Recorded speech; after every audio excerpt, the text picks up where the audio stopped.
Bonjour tout le monde, bienvenue à ce nouvel épisode du podcast L'État financier. Donc encore une fois aujourd'hui en compagnie de mon collègue Gabriel. Salut tout le monde, salut JP. Et pour ce nouvel épisode de la saison 4, on est à un épisode de la fin de la saison 4 d'ailleurs déjà, le 25e pour être exact. Comme je disais, on oublie de compter, puis le centième est passé, on sait plus trop en bon anglais quel milestone on doit célébrer, là, mais quand même on arrive au deuxième anniversaire du podcast. On vous fait là, un épisode en mode l'instant économie pour commencer, plutôt que le haut son de la cloche, mais on vous termine avec un haut son de la cloche tout de même. Un sujet proposé par Gab en deuxième partie et un sujet que j'ai lancé pour la première. Donc relativement intéressant. La première partie va être beaucoup moins liée au marché, là, donc le disclaimer que tu vas entamer Gab n'est pas super pertinent pour la première partie, mais pour la deuxième, c'est quand même c'est tout de même assez important. Et anyway, c'est un classique et c'est ton introduction pour le début d'épisode que je te laisse faire à l'instant. Ouais, bah oubliez pas que de tout ce qu'on parle, évidemment, même si ça se rapproche ou de près ou de loin au marché ou quoi que ce soit, bah, il s'agit que de notre opinion personnelle, vous le savez, chers auditeurs, il ne s'agit pas d'une recommandation officielle de placement. On vous invite toujours à prendre contact avec un expert, conseiller financier, fiscaliste, comptable, quiconque en fait est autorisé à vous émettre les dites recommandations. Lui seul ou elle seule sera en mesure de vous conseiller et de trouver pour vous les meilleurs placements disponibles à votre profil d'investisseur. J'en profite justement pour vous remercier en tout cas parce que je vois que la saison 4 se termine bientôt. En fait, c'est le prochain épisode si je me souviens bien.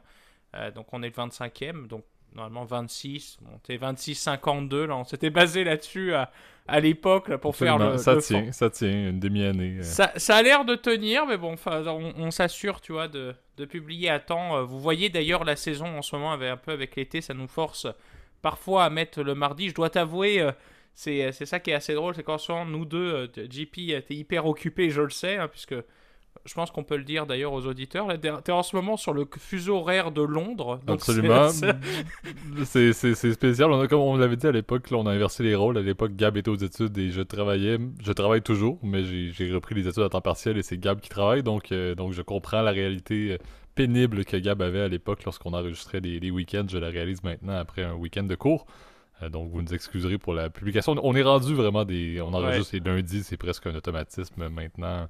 On verra quand l'hiver reviendra, comme tu le disais si bien. Là, à ce moment-là, c'est plus facile d'enregistrer les week-ends quand il fait moins 30 avec de la neige.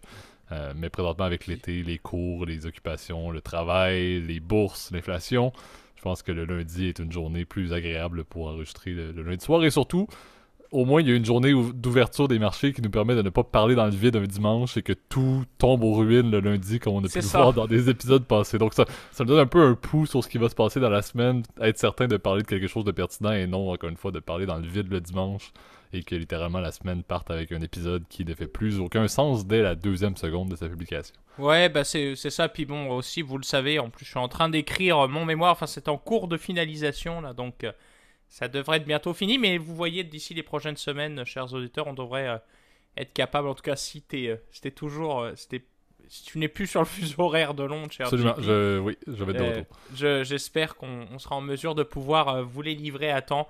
Vous nous excuserez, mais regardez, on s'engage à le faire, en tout cas une fois par semaine. On vous l'avait promis, juré, entre guillemets, là, donc c'est avec grand plaisir, en tout cas, qu'on le fait, puis qu'on retourne cette semaine. Puis oui, pour le coup, là, je dois t'avouer, c'est ça qui m'avait fait rire aussi dans les idées de sujet. T'as eu l'idée du premier, j'ai eu l'idée du deuxième par simple curiosité, là, mais puis en tout cas, j'ai hâte de vous en parler.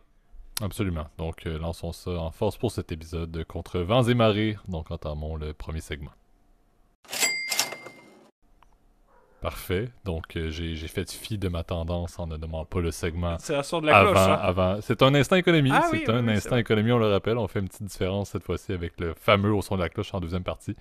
Non, on fait un petit virement économie. Là. Je pense qu'on c'est pertinent et on ne va pas forcément vous parler d'inflation à vous en percer les oreilles comme on a pu le faire dans les épisodes passés, mais on veut se tourner un peu sur ce qui se passe dans un pays qu'on n'a pas beaucoup parlé et qui vit quelque chose qui est quand même un peu décalé par rapport à la réalité occidentale. On veut faire un petit tour d'horizon là, de ce qui se passe en Chine. Comme vous le savez, la Chine a beaucoup de... En fait, est encore dans un cycle Omicron. On dirait que lorsqu'on regarde en Occident, que ce soit en Europe, également en Amérique, là, on dirait qu'on est passé à autre chose, on reprend une vie normale et Omicron a eu ses défauts, mais on est un peu de retour à une vie peut-être plus normale et on espère que ça se maintienne comme ça. En Chine, on est dans un tout autre contexte. On a entre autres Beijing et Shanghai qui sont dans des contextes où il y a la fameuse politique zéro Covid, donc il y a encore beaucoup de restrictions. Il y a beaucoup d'impact également, que ce soit sur la production, en fait sur l'activité économique globale, et c'est un peu ça qu'on va vouloir parler. Là. En Chine, c'est au ralenti. Les résultats du mois de mai, on pourra les détailler un petit peu, là, ont été mieux que ce qui était attendu, mais reste encore bien en deçà d'une Chine en effervescence économique, ce qui est quelque chose qu'on a extrêmement besoin dans le contexte actuel. Donc c'est un petit peu faire un volet sur ce qui se passe là-bas, parler un petit peu de bon, la COVID et surtout le décalage qu'on voit. Un gouvernement qui, en Chine, doit continuer à avoir une économie qui est expansionniste, doit continuer à essayer de favoriser un retour vers le plein emploi, parce que eux, par rapport au contexte occidental, ont un taux de unemployment, juste le terme anglais qui me vient en tête, qui est quand même encore assez élevé par rapport à notre contexte ici, où on est très bas. Et on est dans des politiques qui sont beaucoup plus restrictives en termes économiques. Donc c'est intéressant de voir le décalage. Et c'est aussi intéressant de faire un parallèle avec ce qui se passe. Encore une fois, le but n'est pas de faire un gros topo là-dessus, mais sur l'inflation. Parce que le contexte de la Chine présentement et des activités de la Chine, donc une économie au ralenti qui essaie de se relancer, a des impacts sur deux volets qui impactent l'inflation, que ce soit la chaîne d'approvisionnement, parce qu'encore une fois, la Chine est le point géographique de la production mondiale. Donc c'est l'usine du monde, hein, on pourrait absolument. le dire comme ça. Donc le fait que les exportations et tout sont au ralenti, mais ça c'est amplifié par la performance de la Chine qui est au ralenti. Et également l'autre contexte qui est des statistiques assez probantes d'un mois à l'autre où la Chine importe de plus en plus de pétrole russe et permet également en grande partie à la Russie de s'en sortir pas trop mal en termes de revenus au niveau de leur pétrole et de leur gaz naturel, malgré le fait que l'Europe fait un virage, peu importe c'est quoi la méthode. On sait qu'il y a eu une annonce, je crois que c'était en Allemagne, là, qui repartait des usines de production d'énergie à l'aide de charbon. Donc les méthodes sont pas parfaites, mais l'Europe tente de se retirer de cette dépendance-là envers les énergies fossiles russes, mais la Russie est en mesure de se revirer de bord et de l'envoyer à la Chine. Donc la Chine, présentement, porte à mal un peu ce qui se passe en Ukraine indirectement, parce qu'elle continue à contribuer ou à permettre au gouvernement russe de financer les opérations militaires. Et de l'autre côté, ben, en même temps, ils mettent un peu à néant la chaîne d'approvisionnement, comme on l'a dit, avec le fait qu'ils ne produisent beaucoup moins qu'ils le peuvent à cause de la politique zéro COVID. Donc, une Chine au ralenti, ça ne va pas nécessairement bien, ça nous impacte beaucoup. Et encore une fois, peut-être Gab, tu peux prendre la parole là-dessus sur un petit peu plus qu'est-ce qu'il y en est présentement au niveau de la Chine, mais des performances et des indicateurs qui sont encore une fois bien en deçà de ce qu'on veut d'une Chine qui est en général un leader mondial en termes de croissance du PIB. Là. Bah, c'est vrai que ça a été un des signes d'inquiétude. Tu t'es passé assez rapidement, JP, là-dessus, là, mais je pense que ce qui est un peu inquiétant avec la situation de la Chine en 2022, c'est que la croissance économique était, on va dire, la carte postale de la Chine post-Deng Xiaoping, hein, parce que tu le sais, dans les années 80, si je me souviens bien, la Chine est passée en fait d'une économie planifiée, une économie de marché comme on le connaît, hein, et le gros moteur de la croissance, en fait, c'était effectivement la capacité de manufacturer des produits à faible en tout cas à faible valeur ajoutée. Hein. D'ailleurs, c'était assez drôle, mais dans les politiques français, je me souviens plus de qui avait dit ça, mais nous, on fabrique des Airbus en France et eux, ils fabriquent des produits manufacturés de base. Hein. C'était l'usine du monde, puis ça le reste toujours aujourd'hui, même si aujourd'hui, la croissance économique de la Chine fait qu'il y a un rattrapage, on le sait, d'année en année, au niveau du pouvoir d'achat des ménages chinois par rapport à ce qui se fait en Occident. Je pense que l'entrée aussi de la Chine dans l'OMC en 2001, ça a été vraiment le point de départ, on va dire, de la puissance de la Chine telle qu'on le connaît aujourd'hui. Et c'est vrai que la situation du Covid rabat un peu les cartes en fait de la géopolitique internationale. Et là, je dirais plus de la géoéconomie hein, pour le coup, parce que c'est vrai que sur le plan géopolitique, on sait que Pékin est très agressive, on va dire, avec Taïwan, dans la mer de Chine. La mer du Sud, donc, qui s'appelle la mer du Sud, mais donc qui est la mer, donc comment dire, qui se trouve entre le Vietnam, le sultanat de Brunei, etc. Là, je crois que c'est la mer de Chine méridionale, si je me souviens bien, hein, etc. Donc ça, c'est plus sur le volet, on va dire, de la puissance politique, donc le hard power, en fait, la puissance militaire. Mais sur le volet soft power, sur le côté économique, on voit que la Chine commence à être un peu en difficulté en fait, parce que les chiffres de l'économie sont au ralenti au niveau de la croissance du PIB réel, donc après inflation. D'ailleurs, dans cet épisode, on va utiliser beaucoup aussi ce terme-là, hein, de ce qu'on appelle le terme réel et nominal. N'oubliez pas, chers auditeurs, nominal, c'est-à-dire que c'est avant l'inflation, c'est-à-dire que par exemple, la croissance, si elle est de 6% nominale, c'est-à-dire que c'est la croissance avec l'augmentation des prix, mais là, ce qui nous intéresse, c'est la croissance réelle.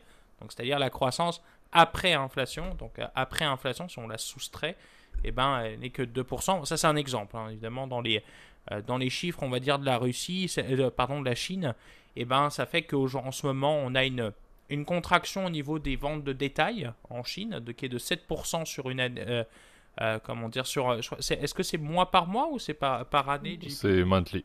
Ah, donc tu vois, c'est quand même très inquiétant. Bon, évidemment, ça c'est évidemment dû au confinement des grandes villes chinoises, comme notamment Shanghai. Vous avez tous entendu parler ou au moins vu les images qui sont assez déplorables, hein, je dois t'avouer. Nous, évidemment, de notre perspective d'occidental, c'est très rare. On n'est pas habitué, si tu veux, à des mesures, on va dire, de restrictions sanitaires aussi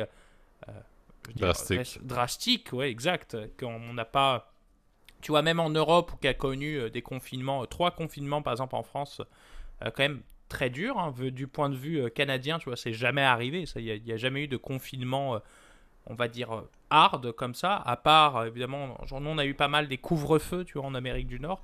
Puis on avait des politiques, si tu veux, qui étaient des politiques un peu zéro Covid, avec t'empêcher en fait de te déplacer entre régions, etc., avec des périodes d'isolement obligatoires, ce genre de choses. Et ben là, bon, la Chine, elle est complètement fermée, tu vois, au niveau de Shanghai. Et rappelle-toi, Shanghai est quand même le plus grand port, en fait, au monde. Donc, évidemment, c'est un instrument de commerce international. D'ailleurs, j'avais regardé, c'était très drôle, là, mais il y a quelques semaines, je crois que parmi les 8 plus grands ports du monde, 5 sont chinois. Donc, je crois que c'est le port Tianjin, donc, qui est le port de Pékin. Enfin, le port de Pékin, ça fait 15 millions d'habitants, cette ville-là, donc me reprenez pas, vous allez bien me dire, non, c'est le port, non, c'est une métropole en elle-même. Shanghai, évidemment, Hong Kong, Guangzhou, donc qu'on appelle canton chez nous, Shenzhen, etc. Donc, ce sont des ports, évidemment, hyper importants où, évidemment, la marchandise que l'on consomme tous les jours, par exemple, dans la plupart de nos produits, hein, que ce soit dans les produits électroniques, produits de faible valeur ajoutée, donc tu sais, c'est bête, hein, mais n'importe quel objet en plastique, il sort de Chine, hein, tu vois. Et tout ça, ça fait en sorte que ça crée de l'inflation, parce qu'on a de la difficulté à exporter, les ports sont au ralenti, il y a un problème au niveau du supply, donc c'est pour ça qu'on avait parlé depuis 1 an et demi de la contraction de la supply chain, c'est que le côté de l'envoi de marchandises est complètement bloqué.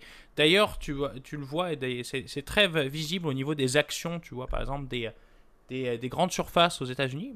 Meilleur exemple, c'est Target, qui est en vrai recul, hein, tu vois, et qui attribue, tu vois, dans leur rapport trimestriel, en fait, dans leur call de earnings, qui dit que clairement, on a un problème au niveau de l'approvisionnement. On n'est pas capable de s'approvisionner à des coûts raisonnables, surtout avec les coûts de transport qui sont les tels. Donc c'est comme un double effet pervers en fait qui se crée.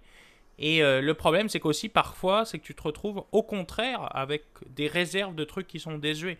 Donc c'est vrai que cette situation chinoise elle a des vrais impacts dans l'économie qu'on connaît chez nous, hein, donc que ce soit en Amérique du Nord ou en Europe, parce qu'il y a de la difficulté à s'approvisionner. Et souvent, et c'est là où c'est assez intéressant, c'est que cet effet-là, et je te laisserai terminer ce monologue JP là parce que j'ai plus de salive. Le problème, c'est qu'il y a un effet où ça arrive plus tard, parce qu'avec le temps de transport, souvent l'effet, si tu veux, des restrictions sanitaires en Chine, on les voit 6 semaines plus tard, parce que c'est le temps de ramener un cargo depuis Shanghai vers, par exemple, Los Angeles, ou vers, par exemple, je vais te donner un exemple, mais par exemple Marseille, par exemple, qui sont des ports plus dans la Méditerranée. Donc, c'est des exemples comme ça, mais qui prouvent que malheureusement, cette situation qu'on connaît en Chine, non seulement elle a des effets pervers sur l'économie chinoise, mais sur l'économie mondiale, là, pour le coup. Exact. Puis tu sais, ce qui est relativement... Le constat qui est fait par des économistes mondiaux et les plusieurs personnes qui suivent la Chine, c'est que le pire est passé. Donc le outbreak de Micron et l'impact sur l'économie chinoise serait... Le creux serait arrivé. Maintenant, ce serait le temps d'être en mode relance. Encore une fois, c'est ce qui est bien. Ce qui m'intéresse par contre énormément, c'est de voir cette relance-là va prendre combien de temps. On l'a vu en Occident, ça a été un feu de paille. Là. On pensait qu'on était en relance et ça a pris combien de temps avant que soudainement on soit en surchauffe. C'est un peu ça qui m'intéresse de voir. Est-ce que la capacité de la Chine à relancer son économie après cette politique zéro COVID, ce variant Omicron-là qui a encore une fois mis sur pause encore plus l'économie chinoise, même qu'à un certain point, pendant que nous on était au creux de que ce soit le Delta, etc., la Chine allait beaucoup mieux. Là. Donc la Chine a eu malheureusement deux impacts, là, deux cibles d'impact pour son économie au tout début, bien évidemment, et présentement. Mais j'ai hâte de voir, est-ce que la Chine, en ayant une relance qui est bien faite, pourrait aider globalement la situation économique mondiale. Parce que si, pendant que nous, on est en train d'en subir, on est en train d'avoir des économies qui sont sur le point de couler, à un certain point, à chaque fois que Powell se pointe le nez, j'avoue que j'arrête soudainement de respirer. Là. Encore une fois, je salue toujours Powell et mon admiration pour lui depuis les 9 derniers mois et on continue à compter là, depuis que je constate que sa politique n'est pas adéquate. Mais tout ça pour dire que j'ai hâte de voir est-ce que l'économie chinoise, avec l'ampleur qu'elle a sur l'échiquier mondial, surtout sur la partie, encore une fois, l'offre, encore une fois, la demande va être affectée présentement en Occident par ce qui se passe, mais l'offre va en bénéficier énormément d'une économie chinoise qui reprend, ben j'ose espérer que ça va ramener une certaine balance, ça va tirer vers le haut l'économie mondiale. Donc, je me dis, c'est pas mauvais que la relance s'amorce potentiellement en Chine pendant que nous, on vit, espérons-le, le pire dans les prochains mois ou présentement ou pour les mois qui s'en viennent d'un impact économique. Donc, j'espère que la Chine pourrait, étant donné qu'elle est sur un autre beat, étant donné que oui, on a des enjeux systémiques, si on le sait à l'échelle mondiale, ben que la Chine soit sur un autre registre à un certain point, je pense que ça pourrait aider globalement l'économie. Donc ça, c'est mon avis. Encore une fois, autant il faut que de notre côté en Occident, et encore une fois, tout est drivé beaucoup parce que les États-Unis vont faire, là, mais qu'on ait une gestion qui est adéquate. Donc ça, c'est sûr que nous, il ne faut pas qu'on se tombe dans le trou. Là. Mais idéalement, si c'est bien géré en Occident, en Europe, au Canada, aux États-Unis, et que la Chine également, c'est bien géré, j'ose espérer que ça va peut-être accélérer une sortie de crise mondiale, ou du moins réduire justement les impacts de ce qui pourrait se passer dans les prochains mois. Ça reste tout de même que, et le point qui me questionne, et encore une fois, on reste en mode instant économie, mais ça va être un petite opinion de ma part, on dirait que j'ai hâte de voir aussi, au-delà de la qualité de la relance de la Chine, j'ai aussi hâte de voir est-ce qu'ils peuvent toujours considérer que faire une politique zéro COVID ou on dirait que la Chine a toujours confiance que leur économie va reprendre. Peu importe ce qui va se passer, là, ils peuvent retourner en claquant des doigts à du 7, 8, 9, 10% de croissance du PIB. Puis à un certain point, je commence à avoir des doutes, comme tu disais, sur le fait que c'est si possible que ça. Il y a une économie qui commence à... Tu sais, les fameux, en anglais, on dit des low-hanging fruit, là. Il y a plus tant de quick gains pour l'économie chinoise. C'est une économie qui se développe vitesse grand V, mais à un certain point, on le sait, la courbe, c'est pas une croissance éternelle. On l'a vécu avec toutes les économies occidentales.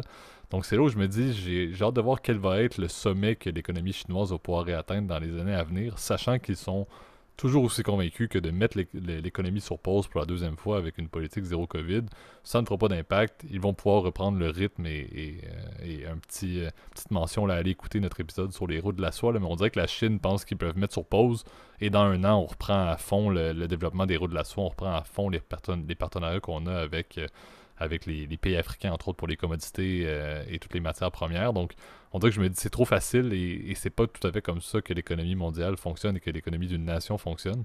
Donc, c'est sûr que ça me met en doute, ça m'inquiète un petit peu parce qu'encore une fois, je veux voir la vie en rose et la vie de ce qui se passe de pas très bien au niveau des pays qui sont axés sur la demande ou sur les importations comme les pays occidentaux pourraient en être bénéficiés ou pourraient sortir d'une crise grâce à la Chine qui vont reprendre la partie offre ou la partie exportation.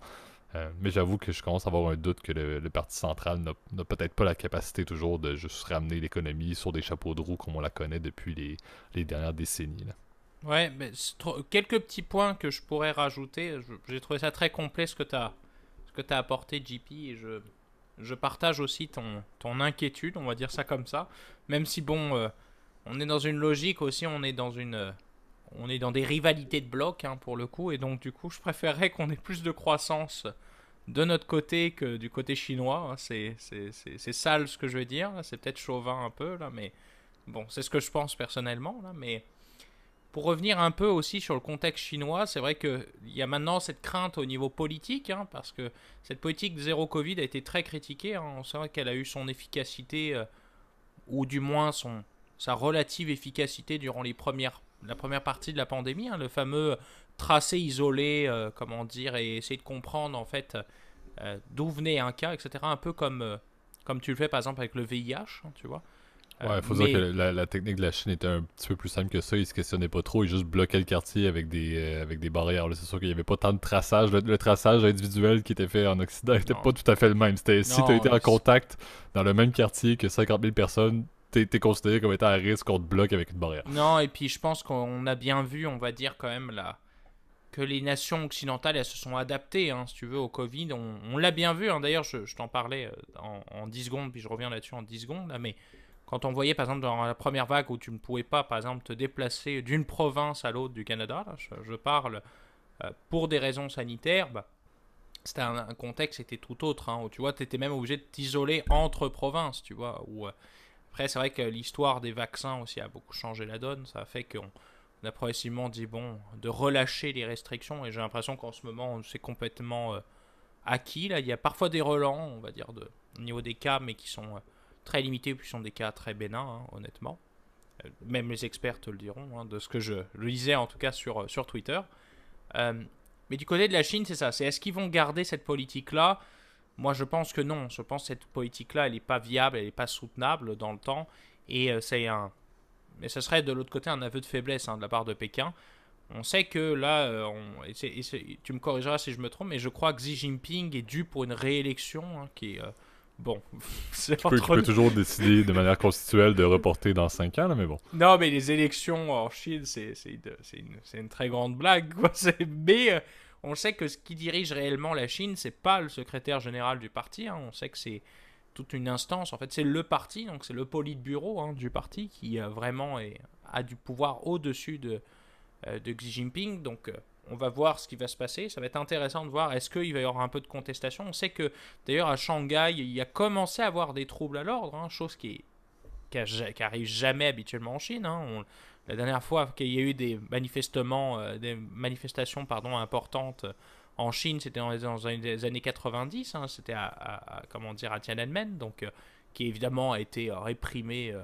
Bon, c'était pas avec des fleurs qu'on accueillait les manifestants, hein, c'était plus avec des chars d'assaut. Mais bon, c'est comme ça que ça fonctionne ce pays-là, et c'est vrai que malheureusement, ce qui se passe en ce moment pose énormément de questions. Il y a la question de Hong Kong, il y a la question de Taïwan, et qui fait qu'aujourd'hui, bah, je pense aussi, non seulement la Chine, on dit oui, ils investissent partout, etc. Ils achètent tout, ils font des investissements directs à l'étranger avec les routes de la soie, enfin, mais aussi avec des milliardaires chinois. On a l'impression qu'il y en a, ils ont débarqué de nulle part. Euh, Ça n'empêche quand même que l'économie chinoise est énormément dépendante de la demande en fait de l'Occident, hein. C'est le vrai moteur en fait de l'économie chinoise, c'est ce que nous on consomme chez eux. Et malheureusement, j'ai bien peur qu'aujourd'hui, bah, ce qui s'est passé ces derniers mois, en fait, avec ces problèmes, on va dire purement démocratiques, donc au niveau de l'idéal de société, au niveau des contraintes logistiques que ça pose, parce qu'aujourd'hui, quand tu es dans une compétition mondiale pour le commerce, ce que tu veux, c'est avoir les produits les moins chers et les produits les plus avantageux, on va dire, et la meilleure qualité, rapport qualité-prix, puis les meilleures contraintes au niveau des droits de douane. Bah, j'ai l'impression que la Chine ne l'offre plus, parce que tu es obligé d'être dépendant de ports qui sont bloqués avec du zéro Covid. Ça reste assez ininvestissable, en fait. Et je pense que plusieurs investisseurs et plutôt plusieurs industriels se posent maintenant aujourd'hui la question, j'écoutais C'est dans l'air il y a quelques temps, là, mais pensent à la question de rapatrier en fait leur production en fait, dans les pays d'origine, parce que ça coûte plus cher. Et en ce moment, l'intérêt est moins significatif, on va dire, d'aller en Chine. Tu as aussi une paperasse, on va dire une corruption évidemment qui est endémique. Enfin, tu vois, personne ne le dit, mais c'est la vérité, hein. C'est un pays qui est évidemment hanté par la corruption, par un système politique qui est évidemment atroce, je veux dire qui est désastreux, qui persécute les minorités. Bon, ça c'est. D'ailleurs, si vous voulez me refuser un visa, je pense que c'est bon. Là, je pense que là, si jamais je pars là-bas, ça aurait été un plaisir. Mais comme quoi, tu vois, il y a beaucoup de contraintes aujourd'hui qui font qu'aujourd'hui la Chine, bah oui, c'est la première puissance économique mondiale en termes de PIB nominal, mais en termes de PIB par habitant, ça ne l'est pas. Et il y a énormément de contraintes qui font qu'aujourd'hui, en fait, c'est plus une rivalité de puissance qui se fait.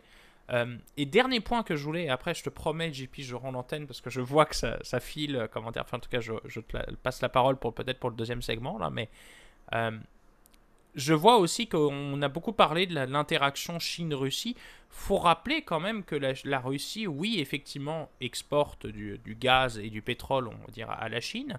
Elle possède comment dire, un pipeline, en fait, qui s'appelle, je crois que c'est Oural. Je me souviens plus du nom, là. Vous m'excuserez, chers auditeurs, là, mais ça reste assez mineur hein, en termes d'exportation. Cette relation énergétique, elle n'est pas aussi évidente que ça parce que la Chine est très dépendante du charbon. On le sait que c'est leur première source d'énergie. Ils développent énormément le nucléaire, ce qui fait que c'est comme ça. Puis le solaire, etc. Évidemment, un coût environnemental qui est désastreux. Hein, tu vois. C'est aussi des questions qu'il va falloir se poser en fait en tant que consommateur nord-américain ou européen pour nos auditeurs qui nous écoutent de l'autre côté de l'Atlantique. Et tout ça, c'est des choses c'est des pistes de réflexion que je drop, mais qui me disent que est-ce qu'aujourd'hui, pour la Chine, ça va être aussi bien qu'avant, entre guillemets. Je me pense que non, mais on verra évidemment ce que nous réserve l'avenir. Et sur ce, je te rends l'antenne, mon cher JP. Non, exact. Puis, je pense pour conclure, je vais quand même sortir une petite stat sur justement le pétrole, mais il faut quand même soulever le 55% de croissance entre mai 2021 et mai 2022. Le mois pour mois, on parle de 55% de plus de barils qui a été importé par la Chine en provenance de Russie. La Russie est le numéro 1 en termes d'exportation vers la Chine, là, en termes des principaux exportateurs vers la Chine devant l'Arabie Saoudite. Donc ça veut quand même tout dire. Et également, derrière, ça, c'est un point intéressant, puis c'est juste un fait cocasse, mais la Chine, je crois que le troisième, c'est les Philippines, qui n'ont pas beaucoup de pétrole, mais qui sont un point de dépôt pour l'Iran et le Venezuela, qui, pour que la Chine s'évite des sanctions américaines, récupère du pétrole des Philippines, mais qui est en fait du pétrole de l'Iran et du Venezuela. Donc, juste fait cocasse, le troisième étant les Philippines, mais qui ont à peu près pas de pétrole, simplement qu'ils le font par des pays qui ne sont pas vraiment autorisés selon les législations américaines et que malgré tout, la Chine essaie de s'éviter tout problème avec les États-Unis. Tout de même. Donc, c'était juste un petit fait cocasse, mais à suivre, on l'a dit, là, je pense quand même drôle. c'est important de voir la relance de la Chine va être quelque chose à suivre énormément dans les prochains mois parce qu'encore une fois, moi je continue à avoir beaucoup d'espoir que c'est un des points. Le décalage de la Chine par rapport à l'Occident en termes économiques présentement peut être une bouée de sauvetage à mon avis si c'est bien géré par ici, mais si c'est bien géré par là-bas également. Encore une fois, c'est un peu un coup de dé, donc on verra la suite. Donc passons maintenant à notre deuxième segment, au son de la cloche.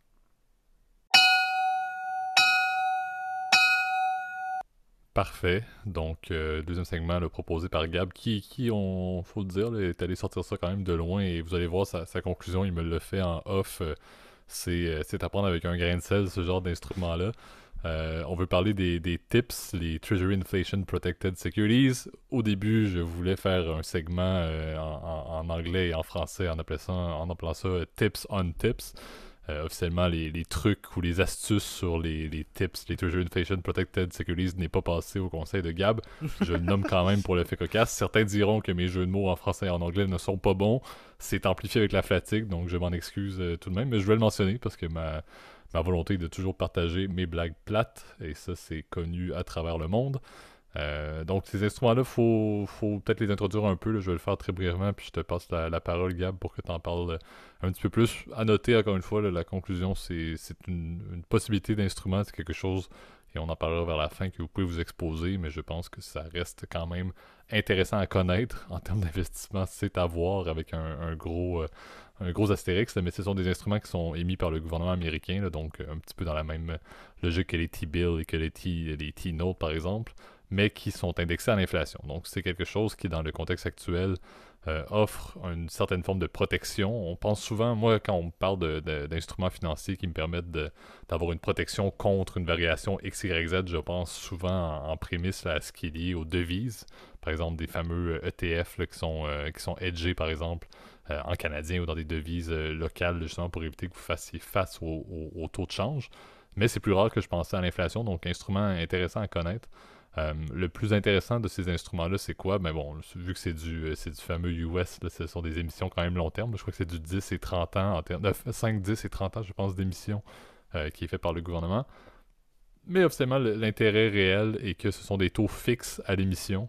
Par contre, la manière dont ça va fonctionner est que le capital à la fin qui va être remis va être ajusté au fur et à mesure que l'inflation va progresser. Donc, si par exemple, dans ce contexte-ci, l'inflation est en hausse, ben, le capital final va augmenter également et les taux d'intérêt, le fameux coupon que vous allez recevoir, va être ajusté au fur et à mesure que ce capital final-là va augmenter, par exemple, ou diminuer. Ça va dans les deux sens, on s'entend. Dans le contexte actuel, ça augmente. Par contre, ce que je dis là présentement, plusieurs personnes vont dire waouh, c'est absolument magnifique. Tu me dis que je peux faire du 2% sur un capital de remise de 1000$. Puis si l'inflation augmente, mais ça va être rendu 1200$. Je vais faire plus d'intérêt sur mes coupons. Oui, par contre, le taux, et ça, Gab, je te laisse la parole là-dessus, mais le taux de coupon n'est pas si intéressant que ça au final à l'émission et le rendement reste quand même un petit peu dormant en termes de finances personnelles. Là. Donc, ce sont des instruments intéressants. La logique derrière ça est pertinente. Le rendement et ce qu'on en obtient réellement par rapport à des instruments qui ne sont pas protégés contre l'inflation ou hedgés contre l'inflation, c'est quand même pas si intéressant que ça au final. Ouais, bah, je me permets, mais de juste rappeler, en fait, qu'est-ce qui m'a donné, en fait, l'idée de faire cet épisode-là, parce que vous allez être surpris, vous allez dire, mon Dieu, genre, j'ai peut-être jamais entendu parler des tips dans des... C'est extrêmement champ gauche, ça, je te l'accorde. C'est extrêmement minoritaire, et je te dirais, j'ai déjà vu ça, personnellement, en fait, ce genre de produit-là, mais... Je dois t'avouer, j'en ai jamais proposé. J'en ai, à l'époque où j'étais conseiller, je vous ai raconté 50 fois ça, mais j'en ai rarement vendu, j'en ai rarement vu, même en tout cas dans des portefeuilles. Bref, c'est des produits qui sont pas hyper connus, là, parce qu'il faut avouer que pendant très longtemps, on se posait même pas la question de l'inflation. Hein. C'est plus pour ça que par le passé, les tips avaient moins d'intérêt, parce qu'on disait, bon... l'inflation, bah, c'est 2%, puis voilà, on l'accepte, et c'est comme ça, là, c'est 2,5, 3%, là, dans la cible que se fixe la Fed, puis par exemple la Banque du Canada, etc. Et je dois t'avouer, là, bon, les tips sont remontés un peu en intérêt, parce que d'ailleurs, je voyais en fait un article de CNBC, je crois, ou de Financial Times, qui me disait... bon, qu'est-ce qu'on doit faire en fait en ce moment? Dans quoi on doit investir? Tu vois, je me posais la question, puis je voulais voir l'avis de Kramer et autres spécialistes de l'investissement, on va dire ça comme ça. Hein, tu vois, nous-mêmes, on recherche un peu qu'est-ce qui peut se faire en fait dans le marché, qu'est-ce que Warren Buffett en pense, tu vois, etc. Et je suis tombé en fait sur quelqu'un qui disait ah ouais, tu pourrais peut-être commencer à penser aux tips. Alors, je dis bon, putain, c'est quand même très drôle les tips. Ça fait très longtemps que personne n'a acheté ça. Enfin, bref. Et c'est vrai que ça a commencé à avoir un peu du vent en pompe ces derniers mois, en fait, puisque je crois que le nombre moyen, en fait, les auctions ont été très intéressantes, en fait, sur les dernières passées, parce qu'on sait que les États, en fait, souvent, ils lèvent des fonds, en fait, à travers des auctions, donc un peu comme des enchères, en fait, publiques, sur lesquelles qui est prêt à recevoir un taux d'intérêt le plus bas, un peu comme ça. Ils ont un montant qu'elles veulent émettre, je sais pas, par exemple 20 milliards, par exemple, je vais donner un exemple, 20 milliards, puis les gens ils se bident, donc c'est-à-dire ils font des offres pour recevoir le taux le plus bas. C'est un peu le contraire en fait que quand tu fais des enchères en fait pour acheter des trucs sur eBay ou n'importe quelle vente aux enchères où tu es prêt à payer plus. Donc là, c'est prêt à payer le moins cher en fait, à recevoir le moins d'intérêt, c'est le contraire. Et donc les tips, ils sont devenus, on va dire, ont augmenté énormément en volume. J'ai malheureusement pas de stats, mais j'ai lu ça en tout cas sur Financial Times et je trouvais ça assez intéressant. Mais bon, alors pourquoi les tips ne sont pas si intéressants? Alors tu as bien dit, c'est ajusté en fait en fonction de le principal, donc le montant qui va être repayé au bout de X années, parce qu'on se souvient, les bonds, on les achète pour 2, 5, 10, 20, 30 ans. Ben là, pour les tips, c'est un peu moins. Je crois que c'est 2, 5, 10 et 20 ans, là, de ce que tu nous as dit. 5, 10, 30, ouais. 5, 10, 30, parfait. Sur 5, 10, 30, voilà, tu mets de l'argent au départ, donc un montant qui est prédéterminé, en fait, au niveau de l'auction, en fait, c'est une formule mathématique qu'on ne détaillera pas, là, mais qui va déterminer combien on est prêt à payer, et on reçoit le montant à la fin, et pendant la vie en fait, du placement, on reçoit des intérêts, donc des fameux coupons. Donc les intérêts, c'est ça, ils sont ajustés en fait. C'est pour ça qu'on appelle d'ailleurs les tips en fait des des obligations à rendement réel, parce qu'en fait le rendement qu'on obtient, c'est un rendement fixe plus l'inflation en fait. Alors que souvent les autres titres, ils n'incluent que en fait un rendement fixe, puis l'inflation, bah, c'est toi qui subis le risque en fait quelque part. Et c'est pour ça que ces produits-là sont intéressants, parce que tu n'as pas à subir le risque d'inflation. Par contre, en moyenne, c'est clair que je pense que c'est le premier argument, et je pense que JP, ça se voit tout de suite quand tu vois les rendements des tips. le taux de rendement à échéance est toujours beaucoup plus faible, bien évidemment, là, parce que comme c'est pas toi qui subis le risque de l'inflation, et ben du coup tu dois être rémunéré moins parce que tu prends moins de risques. Et donc du coup c'est pour ça que souvent les taux des tips sont beaucoup plus faibles. J'ai pris par exemple les cotes, par exemple les plus récentes là pour 10 ans, par exemple pour une maturité de 10 ans là en l'occurrence. Tu vois, j'ai comparé en fait les Treasury Bonds, donc qui sont les trucs traditionnels avec un taux fixe. Et ben eux, ils se négocient à peu près un taux d'à peu près 3,4%, donc sur les 10 ans américains. Et de l'autre côté, donc les tips ne sont qu'à 0,65%, ce qui est quasiment rien en fait. En termes de rendement, c'est très faible. C'est 0,64% plus l'indice, évidemment, l'inflation. Donc c'est un produit qui devait être intéressant uniquement quand l'inflation est très élevée et qui permet de compenser en fait le rendement, en fait, le rendement du produit. Et faut pas oublier que ça c'est le rendement de long terme qui compte. Là on va pas s'intéresser sur la première année. Effectivement le taux de coupon il va être évidemment beaucoup plus intéressant la première année, mais dans les années qui suivent, c'est clair que ça va devenir moins intéressant parce que l'inflation, on espère en tout cas, va se renormaliser.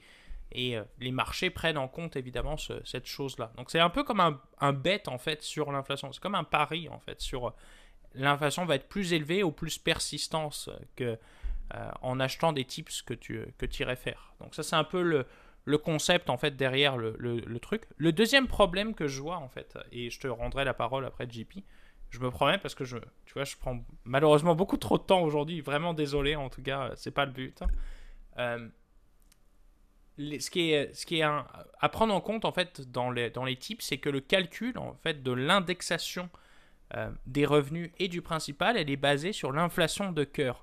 Aux États-Unis, la distinction en fait entre l'inflation totale, donc le CPI, Consumer Price Index, donc l'indice des prix à la consommation, tel qu'on connaît partout dans le monde, et bien aux États-Unis, elle est divisée en deux parties. C'est l'inflation de cœur et l'inflation qui provient de l'énergie et des prix de l'alimentation. Et l'indexation en fait de l'IPC, elle va être faite uniquement sur ce qui est exclu en fait de l'énergie et des produits, on va dire, d'alimentation. Donc c'est vrai que c'est une inflation qui est souvent beaucoup plus conservatrice et qui fait que on n'a pas une indexation parfaite par rapport en fait à réellement au coût de la vie en fait qui évidemment prend en compte les produits pétroliers, etc. Je vous invite d'ailleurs à revoir en fait les définitions d'inflation qu'on avait faites. Je pense qu'il y a quelques épisodes de ça. Ça fait plus d'un an à mon souvenir là. On avait fait un sur comment on calculait l'inflation avec le déflateur du PIB, etc. ou l'IPC, là, les deux méthodes. Je vous invite à les réécouter si ça vous intéresse, là, mais je dois t'avouer, c'est très icône, là, donc on va passer là-dessus. Et je pense que c'est ce qui est à retenir, en fait plus de ces produits-là. Ben exact. Puis tu sais, je crois, on le faisait un petit peu en prémisse, là, mais c'est pas des instruments qui ont un intérêt énorme en termes de, justement, d'inclusion. Il y en a qui vont le prendre en mode diversification. Dans certains portefeuilles pour du fixed income, ça peut être intéressant. Tu l'as mentionné, ça peut être acheté directement du gouvernement. Il y a la fameuse plateforme Treasury Direct qui prend justement les auctions. Sinon, je pense qu'il y a des ETF qui vont soit s'exposer uniquement à ça ou en partie lorsque vous avez des ETF qui sont basés sur des produits à revenus fixes. Mais toutefois, encore une fois, tu l'as dit, le problème, moi ce que je vois, c'est quelqu'un qui investirait sur ce genre de produit-là pour 30 ans, par exemple. T'sais, l'inflation, comme tu l'as dit, va être appelée à se normaliser sur 30 ans. Là. Donc la performance, encore une fois, des taux d'intérêt sur une période où le taux d'inflation va être très élevé, ben, va au final va s'équivaloir avec des périodes où le taux d'inflation est extrêmement bas également. Donc c'est le genre de truc où effectivement l'intérêt notoire, surtout pour les... Je dis pas si c'était sur du 1 an, 2 ans, à la limite le 5 ans c'est pas si pire, mais lorsque tu passes à du 10 ou du 30 ans, normalement si une banque centrale fait son travail sur 30 ans, ben la moyenne du taux d'inflation devrait tourner autour du 2%. Donc est-ce que c'est plus intéressant de prendre un 30 ans de ce type-là qui vient justement protéger contre l'inflation ou juste prendre un bon vieux 30 ans normal du gouvernement américain qui ne protège pas contre l'inflation mais qui offre un taux qui est beaucoup plus élevé. Encore une fois, je pense que le calcul se fait assez facilement. Ça montre, encore une fois, moi je le vois comme étant, tu l'as dit, ça fait longtemps que ça existe. Encore une fois, je le vois comme étant une manière pour le gouvernement américain, espérons-le, de mettre un petit peu de support dans les fixed income. Je pense que c'est important dans une période économique un petit peu plus difficile que les fixed income ne fassent pas le même genre de performance que les produits d'équité, là, ce qui est un petit peu le cas présentement. Là. Donc, je vais Ouais. espérer que ce genre de produits-là, qui sont un petit peu vendus à grande échelle en mode ça vient hedger l'inflation, va permettre justement de nous aider à avoir une certaine porte de sortie au moins sur ce qui s'en vient, parce que présentement, on le dit et on le répète, tout va mal en termes de type d'actifs. Là. Donc je le vois de ce côté-là, mais je pense que la conclusion est quand même assez simple. Pour ne pas citer quelqu'un, la question est vite répondue en termes de l'intérêt de ce genre JP de... Fanguin sort de Absolument. ce corps. Absolument, mais je ne crois pas qu'il fait dans le fixed income, c'est tout mon avis.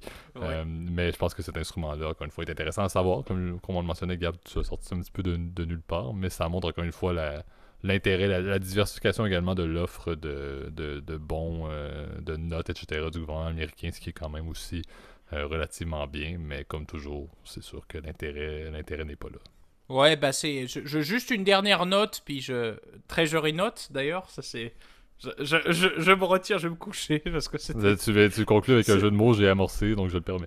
Voilà. Mais juste comparer en fait le rendement, en fait, donc le yield, si tu veux, parce que vous vous souvenez en revenu fixe, ce qui nous intéresse, c'est le yield, c'est pas le prix qu'on paye, hein, c'est toujours le côté en fait rendement qui nous intéresse, alors qu'en action, bah il y a quand même des prix en fait, des prix d'entrée et de sortie.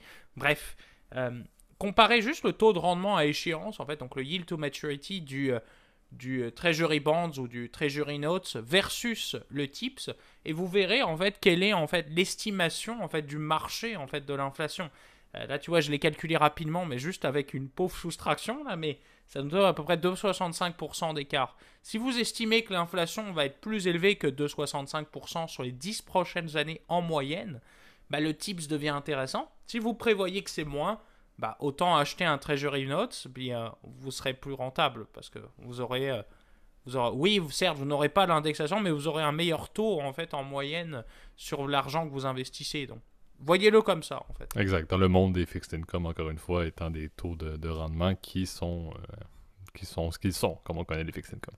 Donc, c'est ce qui va conclure l'épisode d'aujourd'hui. Donc, ça a passé vite, mais quand même un autre épisode digne de mention en termes de temps. Donc, merci Gab pour ta participation. Encore une fois, on lance on lance la saison 5, mais également on termine la saison 4 qui est à ce jour, et c'est assez évident, là, la plus grande saison du podcast en termes d'écoute et tout. Là. Donc je vous en remercie déjà d'avance. On fera le topo là, pour le deuxième anniversaire dans le prochain comme d'habitude, mais les statistiques sont toujours en croissance d'une saison à l'autre, donc c'est absolument impressionnant de voir les chiffres.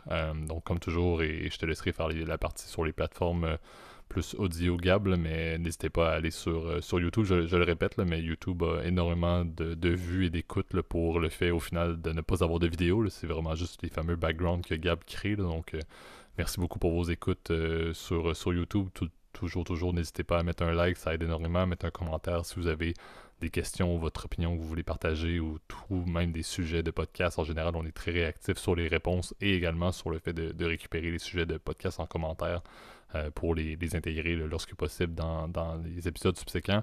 Abonnez-vous à la chaîne également, ça nous aide beaucoup pour le référencement et on voit les statistiques sur YouTube qui évoluent très bien. Donc moi, je dis depuis toujours, là, je vois YouTube comme étant plus, si vous avez à interagir avec nous, allez-y. On voit maintenant que ça devient une plateforme qui est tout à fait viable en termes de podcast pour nous par rapport à ce que Apple Podcasts et Spotify l'ont toujours été. Là. Tant qu'à être, j'ai amorcé, je vais le poursuivre, là, mais n'hésitez pas aussi à nous écouter en mode audio. Là, tu le fais parfaitement. Je vais continuer, donc Apple Podcasts, Spotify, Overcast. Je le mentionne toujours, là, mais mettez des étoiles, des likes, peu importe c'est quoi le système sur la plateforme que vous utilisez. Ça nous aide aussi énormément à avoir justement la fameuse politique du podcast qui est du bouche à oreille et encore une fois de l'intérêt dans vos amis et vos proches. Donc n'hésitez pas à nous référencer également, là, juste verbalement, mais sinon, encore une fois, mettez des likes et tout ça aide énormément. Sur ce, merci Gab pour ta participation aujourd'hui. Merci pour ta conclusion qui était parfaite. Absolument, et on se lance déjà vers la semaine prochaine, vers le deuxième anniversaire. Donc on dirait qu'on se donne beaucoup de tapes dans le dos après le centième qui était le centième épisode il y a quelques semaines et maintenant le deuxième anniversaire. Là, mais ça se poursuit ce podcast depuis le temps. Donc merci à tous et à toutes pour vos écoutes et on se reparle déjà la semaine prochaine. Salut tout le monde. Bonne semaine tout le monde.